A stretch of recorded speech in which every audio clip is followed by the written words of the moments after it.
Hello and welcome to this summary video for our Dealing with Complexity at Church series. Thank you for watching this series. I hope it's been useful, insightful, and has brought up some relevant lines of inquiry to follow. In this summary video, I'm going to try to demonstrate the ways in which I see all of these tools connecting together. All the tools we have looked at, as far as I can see, hang neatly off of Iain McGilchrist's ideas about how the right and left hemispheres attend to the world.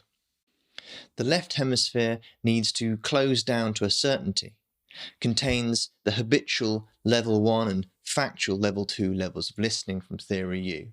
It has the order of a nested hierarchy that Jordan Peterson explains, the authority, loyalty and sanctity of Jonathan Haidt's moral matrix, the getting stuck between move and oppose, as David Cantor suggests, and the propositional textbook way of knowing from John Vervaeke's ideas. The controlling effects of parent and child from transactional analysis, the tragic and suicidal ways of trying to have our needs met that non-violent communication tries to release us from, and the siloed view of culture that integral theory tries to step beyond. Now, all this plants the left hemisphere view of the world quite poorly, but as Iain McGilchrist points out, the left hemisphere is a fantastic servant, but a terrible master. It needs the right hemisphere to let it know what to focus on, as without its broader, vigilant attention to the world, the left hemisphere can only focus on what it already knows and becomes self-referential. It depends on the right hemisphere to bring the brain's attention to the outside world and to anything other than itself. Here's a quote. The left hemisphere deals with what it knows, prioritizes the expected, is more efficient in routine situations where things are predictable, deals with the world it has made for itself. It takes the single solution that seems best to fit what it already knows and latches onto it. It has a stickiness. Its tendency to recur to what it is familiar with tends to reinforce whatever it is already doing. There is a reflexivity to the process, as if trapped in a hall of mirrors. It only discovers more of what it already knows, and only does more of what it's already doing. Stepping outside of the left hemisphere worldview involves, from our list of tools, using level 3 and 4 Theory U listening, allowing the care, liberty and fairness elements of the moral matrix to push against the authority, loyalty and sanctity elements. It's the procedural, perspectival and participatory ways of knowing, according to John Vervaeke. The being able to step outside of move and oppose, to bystand in a situation. To be the adult of transactional analysis, that practices the active listening of non-violent communication and steps outside of siloed views on culture to find an integral approach. To the left hemisphere, these can feel like stepping into a nebulous chaos, but to the right hemisphere, this is a vast network of unbound potential. Another quote by Iain McGilchrist goes, "The right hemisphere, by contrast to the left, seeing more of the picture and taking a broader perspective that characteristically includes both its own and the left hemispheres, is more reciprocally inclined and more likely to espouse another point of view."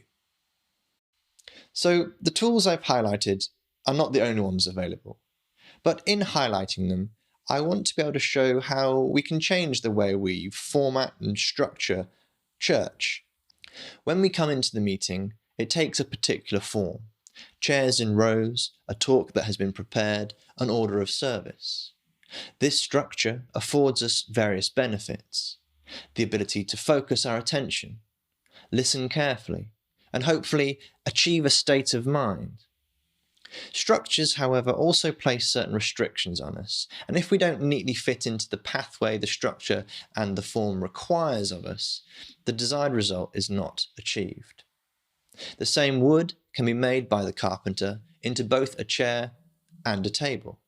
With each, they take the raw potential and form it into the structure that affords it its purpose and function. But with man-made things, that form is fixed. It's not dynamic in any way.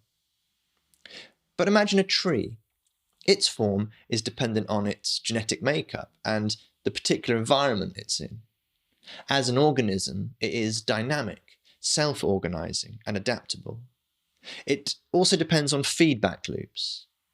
Its leaves capture energy that is then in turn and in season used to make more leaves. It has a feedback loop, and each time it feeds back, it adapts to the season, temperature, and the environment.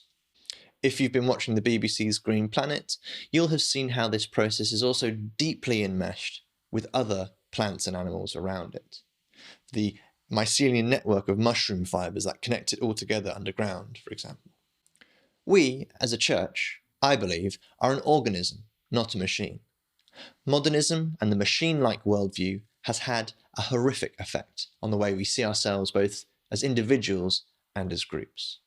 The 20th century wants us well-oiled, slick, efficient, certain, predictable, and measurable. All things that have taken their toll on our mental health to the extent that we are now in a real crisis. The church should not be built like a chair or a machine, in one shape, fixed in its form and function forever. Instead, as an organism, it needs to be grown and nurtured. We need to be aware of the many complex systems that it depends on. It is, as Jesus presents it, a vine. The gardener nurtures the structure and form of the vine in collaboration with its environment and its natural ability to self-organize in order to bear fruit. Now, this is not just a procedural process, but one that involves great sense of perspective and participation. If we, as a church, are to be an organism, what is our DNA? What is encoded in the seed of God's church? Clearly, it is agape love, the very thing that God is. And what form should we take in order to be organized as a vehicle for that love? To create the fruit of the Spirit that in turn plants more seeds of love. I'm not advocating anarchy or chaos here. Structure is necessary, but as I have pointed out, a structure dictates the form we end up taking. And from what I see amongst my peers, the form we use is no longer the vehicle of love it once was. I'm instead finding the likes of empathy circles, walks, meditation and mindfulness sessions are providing the necessary insights into their relationship with God and with each other. All activities that interestingly afford a right hemisphere take on the world. And it's been through looking at the book of Job that we've seen this in action. Job and his friends seem to have their left hemispheres dialed up to 10, all of them becoming increasingly frustrated with each other and spiraling downwards. Even when God comes along to provide the right hemisphere perspective on things, Job still doesn't get how it's got anything to do with him and his problem. He's got too much of a narrow focus. God has to move into the realm of mythical beasts in the waters of chaos to break the frame and allow Job to see something outside of himself, to bring him insight about how he needs to stop trying to tame and control his friend's view of the world. Accepting that God is the only one who can transform the hearts and minds of human beings, let alone sea monsters. This too was understood by Jesus as he made that ultimate step into the unknown in order to transcend death itself. He saw the law was no longer a vehicle of love, but rather than argue the case, he acted out what it looks like to relinquish control and took a broader view in which he saw past the shame of the cross to the glory that was set before him.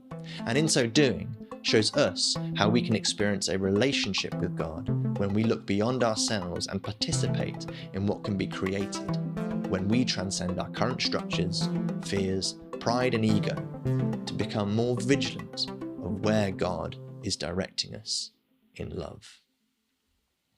Thank you for watching.